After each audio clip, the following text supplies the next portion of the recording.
만복에게 원하나니 온 백성 찬송 드리고 저 천사여 찬송하세.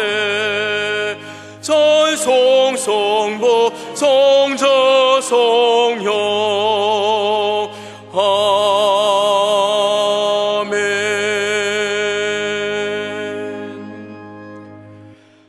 하나님이 말씀하시기를 말세에 내가 내 영을 모든 육체에 부어주리니 너희의 자녀들은 예언할 것이요 너희의 젊은이들은 환상을 보고 너희의 늙은이들은 꿈을 꾸리라.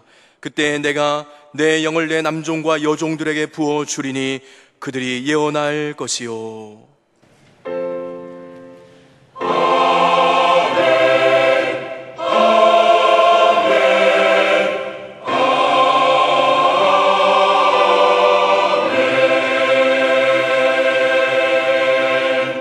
이 시간 하나님께서 우리에게 주시는 구약의 말씀은 잠언 6장 6절부터 11절까지입니다. 제가 가진 성경 915쪽입니다. 잠언 6장 6절부터 11절까지입니다. 게으른 자여 개미에게 가서 그 하는 것을 보고 지혜를 얻으라.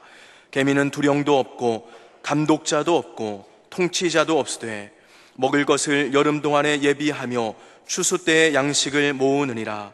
게으른 자여 네가 어느 때까지 누워 있겠느냐? 네가 어느 때에 잠이 깨어 일어나겠느냐?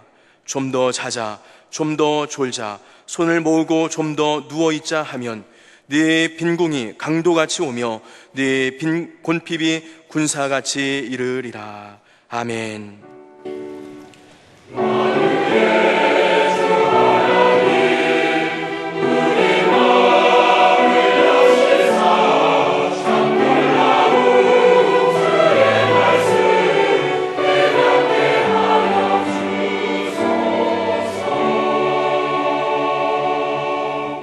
하나님께서 우리에게 주시는 신약의 말씀은 마태복음 4장 18절부터 22절까지입니다. 제가 가진 성경 4쪽입니다. 마태복음 4장 18절부터 22절까지입니다. 갈릴리 해변에 다니시다가 두 형제 곧 베드로라 하는 시몬과 그의 형제 안드레가 바다에 그물을 던지는 것을 보시니 그들은 어부라. 말씀하시되 나를 따라오너라. 내가 너희를 사람을 낚는 어부가 되게 하리라 하시니 그들이 곧 그물을 버려두고 예수를 따르니라. 거기서 더 가시다가 다른 두 형제 곧 세베대의 아들 야고보와 그의 형제 요한이 그의 아버지 세베대와 함께 배에서 그물 깁는 것을 보시고 부르시니 그들이 곧 배와 아버지를 버려두고 예수를 따르니라. 아멘. 오늘의 신약 본문 말씀은 예수께서 처음 제자를 부르실 때 응답하고 따라 나선 4명의 스토리입니다. 19절을 다시 보시면 말씀하시되 나를 따라오라. 내가 너희를 사람을 낚는 어부가 되게 하리라 하시니, 요약하면 예수님의 명령과 보장입니다. 이렇게 되게 해 주겠다. 나를 따르라. 이때 예수님의 음성이 크고 우렁찼겠습니까? 아니면 평소 보통의 음성이었겠습니까? 사실은 이런 관점은 무의미한 일입니다. 누구의 말씀이었나?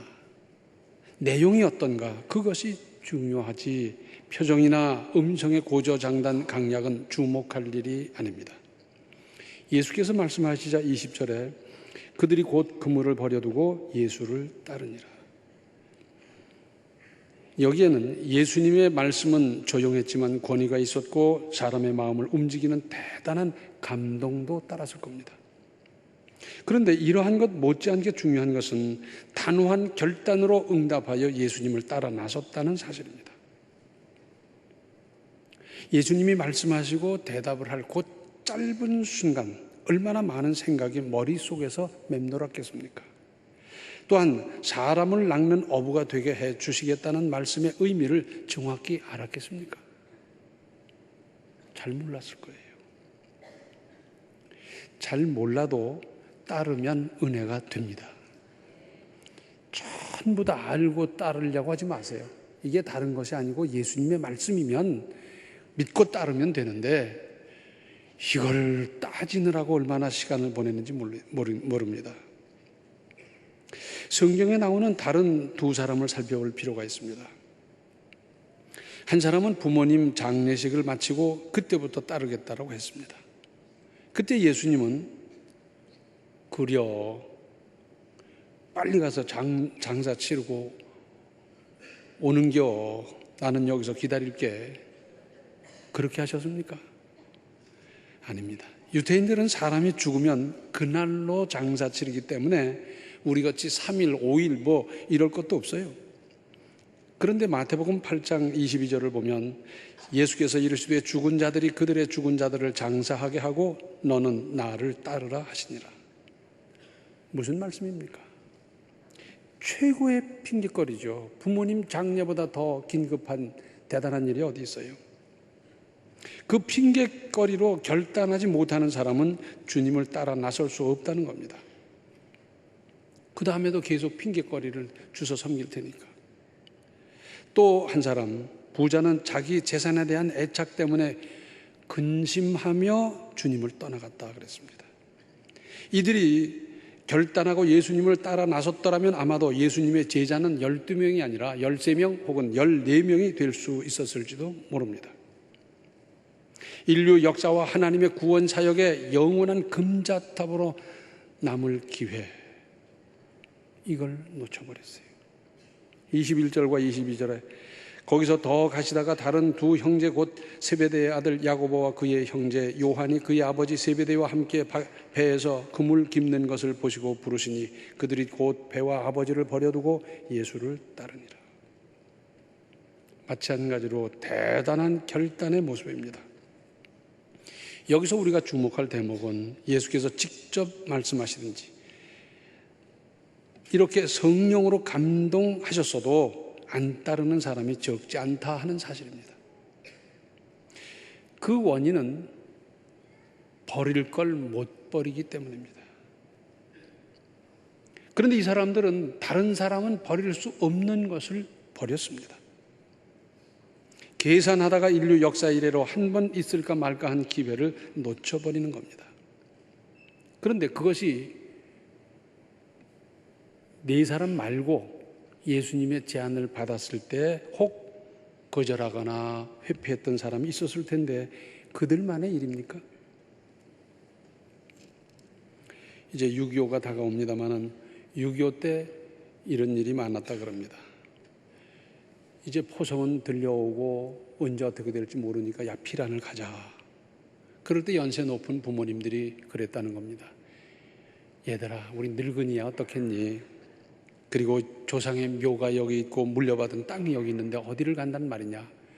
이 세월이 오래 계속되겠니? 그러니까 젊은 사람이나 가거라. 그래서 젊은 사람들은 피란 보내고 노인들이 땅을 지키고 묘를 지키고 그러면서 있다가 그냥 영이별이 돼버렸어요. 아무도 몰랐죠. 그 다음에 이렇게 될 거라고 누가 생각을 했겠어요? 곧 끝날이라 생각했고 재회하리라 다 생각을 했는데 그것이 오늘날 가슴을 치는 이산가족을 만들고 말았습니다. 그때만의 일입니까? 자기의 소중한 경험, 손때 묻어 애착이 쌓인 것을 놓지 못해서 그래서 생이별이 되고 불효자가 되고 기가 막힌 겁니다. 원숭이를 잡는데 방법이 여러 가지라고 그래요. 생포를 해야 되잖아요. 그런데 그 야자 열매를 이용한다 그럽니다. 야자를 따는 게 아니고 달려있는 채로 구멍을 뚫어서 거기 있는 주스는 다 빨아먹고 구멍을 조그맣게 하고는 거기다 사탕을 집어넣는다 그래요. 그러면 냄새를 맡고 원숭이가 와서 사탕을 콱 쥐는 겁니다. 그때에 잡으러 가는 거예요. 이 원숭이가 그걸 놓고 가면 되는데 못 넣는 겁니다. 이걸 가지고 가야 되니까 이걸 빼려고 하는데 빼줘야죠. 그래서 막 야단하다가 결국은 생포되는 거예요. 생명을 잃어버리는 겁니다. 이게 원숭이만의 이야기겠습니까? 바꿔 말씀드린다고 하면 자기를 고쳐야 합니다. 다른 사람 고치려 하기보다 주변 환경이 변화하기를 요구하기 전에 내가 변하면 됩니다. 그 핵심은 결단하는 겁니다. 단호하게 결단하는 겁니다. 오늘 신약 본문에 나오는 4명, 이들에게서 읽을 수 있는 것은 뭡니까? 어부에게 있어서 그물은 무엇보다 소중한 것이고 아버지와 배란 끊을 수 없는 관계지만 모든 것에 모든 것 되시는 하나님을 뼛속 깊이 새긴 사람만이 할 수 있는 결단 아니겠습니까? 그물이 우선의 호구지책은 될 수 있습니다. 배가 얼마나 중요합니까? 그러나 나의 인생, 영혼을 보장할 수 있는 것은 아니지 않습니까? 하나님만이 창조자시고 모든 것에 모든 것 되시고 나와 인류를 장중에 잡고 계신 유일하신 분임을 우리는 두고두고 상기하고 깊이 명심할 일입니다. 다 하나님 장중에 있어요. 직장 상사가 내 운명을 쥐고 있는 줄 압니까? 내 부모님이 내 대신 뭘 해줄 수 있는 줄 압니까? 하나님 한 분밖에 없습니다. 결단하는 나로 내가 나를 바꿔 나가십시다. 누가 그렇게 만들어 줍니까? 누가 시켜주는 일입니까? 아닙니다. 내가 하는 겁니다. 혹 이런 생각을 하는 분이 있을지 몰라요. 우리 형님은 결단을 잘하는 사람이지만 나는 본래 의지가 약해서 글쎄. 그러면 언제까지 결단 못하고 좀 더 자자 좀 더 졸자 하다가 벼락 맞을 셈입니까? 마태복음 5장 29절과 30절을 보면 이런 말씀이 있습니다. 만일 내 오른 눈이 너로 실족하게 하거든 빼어내 버리라. 내 백체 중 하나가 없어지고 온몸이 지옥에 던져지지 않는 것이 유익하며 또한 만일 내 오른손이 너로 실족하게 하거든 찍어내 버리라. 내 백체 중 하나가 없어지고 온몸이 지옥에 던져지지 않는 것이 유익하니라. 자기 몸을 자기가 어떻게 상처를 입히고 자르고 할 수 있습니까? 그러니까 자기 몸을 잘라낼 만큼의 결단을 가지고 그렇게 하라는 것 아니겠어요? 우리식으로 말씀드린다고 하면 내 손가락을 깨물어 가면서라도 결단할 일은 빠를수록 좋지 않겠습니까? 우리는 흔히 한치 앞도 안 보려고 그래요. 지금 좋아야지. 나중에 삼수갑산을 뭘 하나. 나중에 삼수갑산 필요 없다는 거예요. 우리에게 이런 정서가 있잖아요. 또 나중에 이렇게 될 것으로 보이는데도 불구하고 지금 결단을 못하는 겁니다. 글쎄, 설마, 우선 그러면서 안일하게 있다가 나중에 꽝 하는 거지. 이렇게 보이면 앞으로 이렇게 되겠다 해서 지금 대처를 하고 결단을 하고 자를 걸 자르고 뭘 해야 되는데 뻔히 보이는데도 여전히 그 길로 가는 거예요. 하나님은 어떤 사람을 도와주시겠습니까? 그런 말이 있지 않습니까? 하늘은 스스로 돕는 자를 돕는다. 이 뜻이 뭡니까? 하고자 하는 사람을 돕는 거지 나는 글쎄 의지가 약해서 이러고 있는 사람 하나님께서 돕겠어요? 지금까지는 의지가 약했어도 그럼에도 불구하고 이제 믿음으로 해보자. 시도하고 추구하고 기도하고 힘쓰고 노력하고 결단하는 그 사람을 도와서 그 결단을 이루게 하고 새 인생을 살아가게 하고 스스로를 변화시킬 수 있도록 하나님 역사하지 않겠습니까? 오늘 구약 본문 말씀 개미에게 가서 배우라는 거예요. 근데 유대인들은 재밌어요. 성경에 그렇게 써 있으면 가서 직접 합니다. 그래서 개미굴을 파보고 조그만 개미, 큰 개미, 여왕 개미 하면서 그걸 깊이 관찰하면서 실제로 거기서 시청각 교육을 받아요. 그런데 우리 예수 믿으면서 성경에 분명히 그렇게 나와 있는데 개미굴 파본 사람 있어요? 개미를 유심히 관찰해 본 일이 있습니까? 유대인들이 우리와 그게 달라요. 이런 거 해보셨어요? 큰 유리병에다가 흙을 채워놓고 거기다가 개미를 갖다 넣어보세요. 그리고 흙 위에다가 뭐 빵 부스러기 이런 거 놔보면 재밌어요. 못 보셨죠? 성경에 그렇다면 그렇게 좀 해야 되는데. 그러면요, 개미가 굴을 파요. 그런데 유리이기 때문에 굴 어느 부분은 보이기도 하고 안 보이기도 하고 그런데 파고 들어가는 게 상당히 보여요. 그리고 물어다가 쌓아 놓는 것까지 보여요. 말하자면 성경은 그렇게 하라는 거예요. 개미굴에 가서 얼찐얼찐하고 개미 봤다 그런 정도가 아니라 개미를 깊이 살피라는 것이고, 유태인들은 그렇게 한다니까요. 잠언 27장 23절을 보면 내 양떼의 형편을 부지런히 살피며 내 소떼에게 마음을 두라. 유태인들은 이런 말씀을 들으면 아멘 하고 하는 거예요. 그래서 남의 집 양이 뭐 살이 쪘다든지 남의 집 소가 점점 늘어나가지고 배로 뭐 어떻게 됐다든지 그런 거 부러워하거나 거기에 관심 두기보다 아멘, 내 양떼, 내 소떼를 제대로 돌보자. 여기서 말씀하고자 하는 것은 양, 소만의 말씀입니까? 그 내용입니까? 그보다는 남의 자식 부러워하지 말고 내 자식 잘 돌보라, 그 말 아니에요? 남의 사업 부러워하지 말고 내 사업 잘하라는 거 아니겠어요? 남의 농사 부러워하지 말고 내 농사 잘 짓기 위해서 힘써라, 그 말 아니겠어요? 남의 학문적인 업적이 대단하다고 해서 그거 부러워하지 말고 내 학문적인 업적을 쌓기 위해서 힘쓰고 연구하고 하라, 그 말씀 아니겠어요? 하나님은 변하실 리가 없고 변하실 수도 없습니다. 그러니까 내가 하나님께 맞춰야지, 하나님을 나한테 맞추려고 막 끌어당긴다고 될 일이 아니잖아요. 그렇죠? 내가 변하고 내가 하나님께 맞춰가고, 더군다나 하나님이 기준이시니까 그렇게 하는 것이 옳지 않습니까? 우리에게 시청각 교제는 얼마든지 널려 있습니다. 아니, 하나님의 말씀을 받은 대로 제대로 실천만 해도 얼마든지 아름다운 인생을 살아갈 수 있습니다. 시청각 교육까지 안 찾아도 된다니까. 받은 말씀대로만 살아도 우리는 얼마든지 아름다운 인생을 건설해 갈 수 있습니다. 그런데 왜 못 따르냐? 힘들 테니까.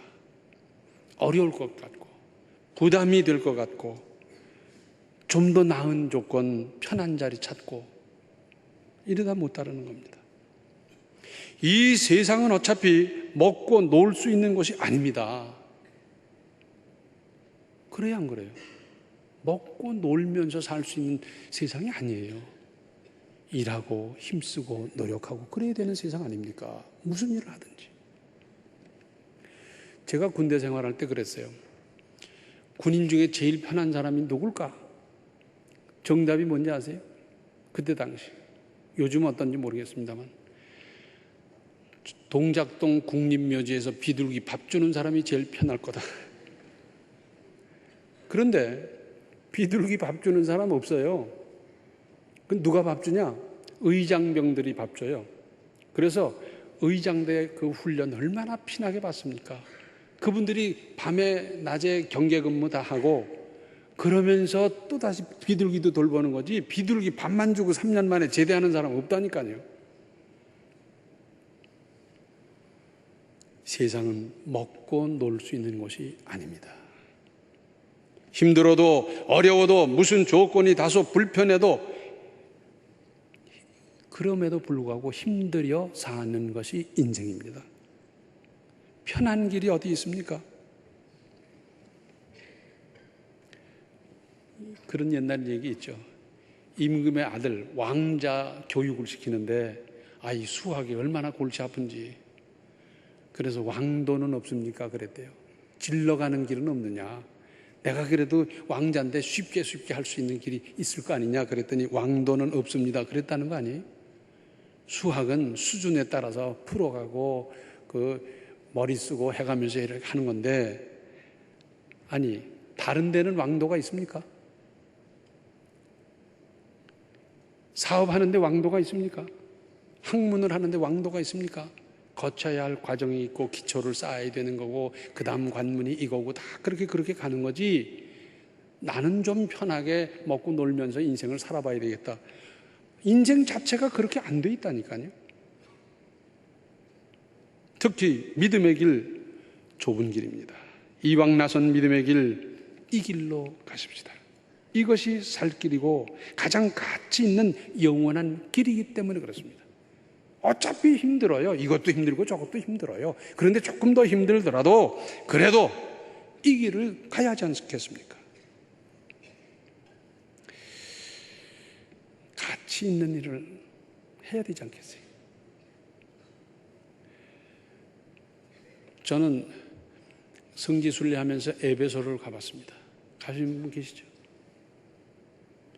당시의 에베소는요, 지금의 뉴욕 맨하탄 막 그것보다 더 했으면 더 했을 거예요. 지금의 우리 눈과 비교해 볼 때. 거기 목조 건축술이 어떠했으며 거기 도시 계획이 어떠했으며 그들이 섬기는 신에 대한 그 제단이 어떠하며 신상이 어떠하며 대단했습니다. 화려하게 짝이 없었어요. 저건 길이 돌이니까, 예? 길이 돌이었다니까요. 대단했어요. 그렇게 화려할 수가 없어요. 그런데 초라하게 일행 몇 사람과 그 에베소에서 한 구석에서 지내고 거기를 오며 가며 들리고 하는 그 바울은 어떻게 생각했냐? 이거 아니다. 다른 사람은 이 규모의 이 화려함에 그냥 껍벅 죽어가지고 거기다 절을 하고 거기 와서 뭘 하는데 아니다. 아니다. 예수님이다. 전 그 생각을 하면 야, 바울 정말 대단한 분이다. 바울의 일생이 대단한 일생이지만 특히 그 부분에 가면 그 많은 사람이 그 위세에 눌리고 그 화려함에 눌리고 그 경제적으로 풍요로움에 눌리고 막 별짓을 다 하고 있는데 거기서 초라한 모습이지만 아니다. 아니다. 영생은 여기 있고 진리는 여기 있고 이것이 생명이지 저건 아니다. 딱 흔들리지 않았어요. 흔들리지 않았어요. 아, 얼마나 멋있어요. 얼마나 멋있어요. 바람 분다고 비 온다고 왔다 갔다 한다면 그 무슨 신앙인이겠어요. 흔들림 없이 굳건하게 내가 믿는 이 진리가 생명이다. 딱 믿고 그리고 꾸준히 나갔는데 오늘날 그리스도교가 구원받는 무리가 이렇게 될 줄 상상이나 했겠습니까? 단 나는 사명 때문에 이 길을 간다. 그리고 갔을 뿐이지 나중에 세계적으로 이렇게 될지란 꿈도 못 꿨을 텐데 그러나 하나님은 이루셨습니다. 시작은 미약하지만 나중은 창대하리라. 바로 이걸 두고 하는 말씀 아니겠어요? 우리나라 초기 선교사들 1990년대 이럴 때 들어온 선교사님들 우리나라는 그때 얼마나 가난했습니까? 지독히도 가난하고 비위생적이었고 더러웠고 후진적이고 보잘것없었어요. 제 나라에서 얼마든지 문화 혜택을 누리며 살 수 있는데 그거 다 버리고 석 달을 배를 타고 왔어요. 배를 타고 오는 것만 석 달 걸렸어요.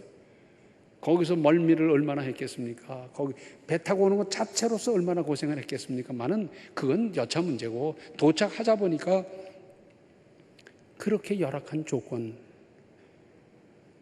그분들은 사명 하나로 와가지고 그 사명감으로 일을 했어요. 한국의 기독교가 이렇게 될 줄 생각했겠습니까? 꿈을 꾸었겠습니까? 저는 사명감으로 합니다. 나중에 이 민족도 다 구원받게 해주시옵소서 그들은 기도했겠지만 그렇게 되는 구체적인 상황은 생각을 못했을 겁니다.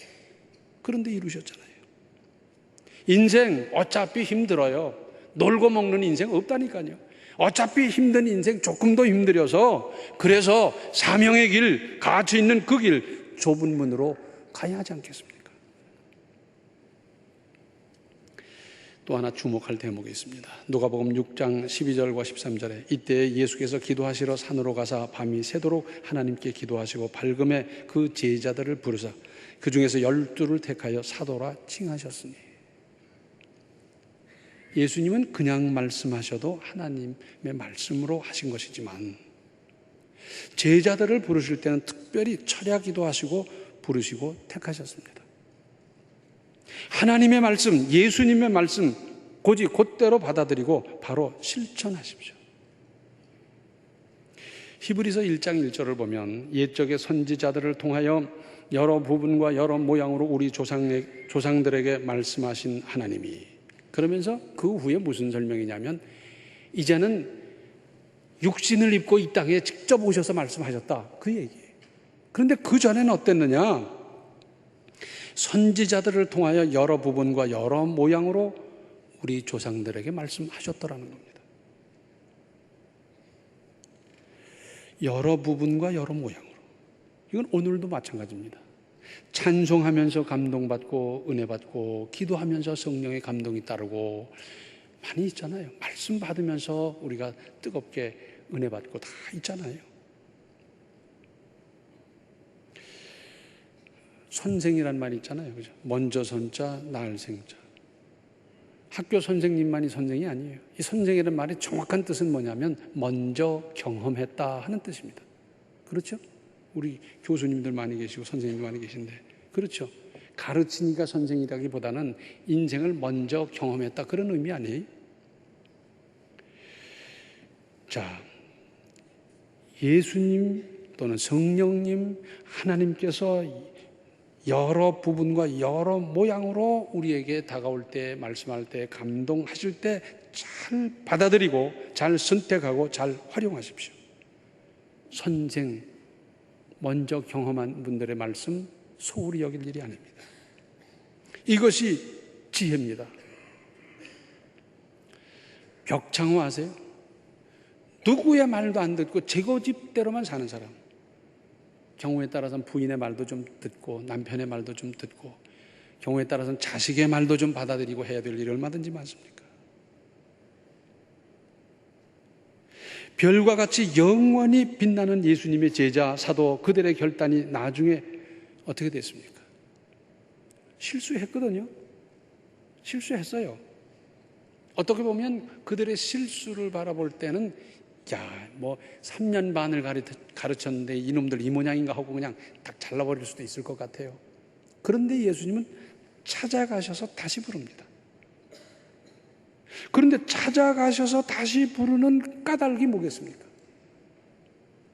성경을 자세히 보니까 거기서 제가 기도하며 깨달은 게 그거예요. 결단했던 사람들이에요. 무섭게 결단했던 사람. 다른 사람은 포기 못하는데 그 사람들은 포기했고 다른 사람은 결단 못하는데 그 사람들이 결단했고 그래서 주님을 떠났는데도 부활하신 주님을 보고도 떠났는데도 우리 주님은 찾아갑니다. 다시 찾아갑니다. 왜? 결단했던 사람들이니까. 결단했던 사람들이니까. 그래서 그 실수를 커버하고도 남았는지 모릅니다. 그분들은 앞으로 인생의 갈림길을 만날 때 그런 결단을 다시 할 수 있으니까. 왜? 실적이 있잖아요. 아, 이 사람들은 내가 찾아가서라도 다시 감동 주고 은혜 주어서 그래서 제자로 끝까지 일하게 해야 되겠다. 아마 예수님은 그렇게 생각하지 않으셨겠어요? 우리나라 사람들이 이 결단을 잘 못해요. 일본 사람들은 요시 그러면 결단을 탁 하는데 우린 잘 못하고요. 더군다나 우리 충청도 사람은 그런디 말이요 그래가면서 잘 못해요. 이제는 그런 시대가 아닙니다. 이제는 결단하고요. 바로 믿고요. 아름답게 믿고요. 그래서 하나님께서 이렇게 보시면서 이새의 아들 다윗을 만나니 내 마음에 합한 자라. 내 마음에 맞는 사람이라. 이런 평가를 받는 신앙생활 다 해가시기를 바랍니다. 기도하시겠습니다. 은혜로우신 아버지 하나님, 저희들은 결심만 하다 그만둔 일이 얼마나 많이 있습니까? 이제는 결단하게 하여 주시옵시고 그 믿음으로 주님을 따르게 하시고 주님을 닮아가게 하시고 주님이 원하셨던 그 일을 감당해 나갈 수 있도록 권고하시고 인도하시고 역사하여 주시며 우리는 이런 일에 아름다운 도구로 잘 쓰임받게 하여 주시옵소서. 예수님의 이름 받들어 간절히 기도하옵나이다. 아멘. 세상보다 먼저 나를 믿음으로 변화시켜 나가십시오. 지금은 생명의 주 예수 그리스도의 은혜와 하나님 우리 아버지의 극진하신 사랑과 성령의 감화 감동 충만 교통하심이 내가 결단하고 내가 나아가고 내가 은혜 받고 내가 세상을 이기며 살기로 작정하는 모든 성도들 머리 위에 이제로부터 영원토록 함께 계시기를 간절히 축원하옵나이다. 아멘.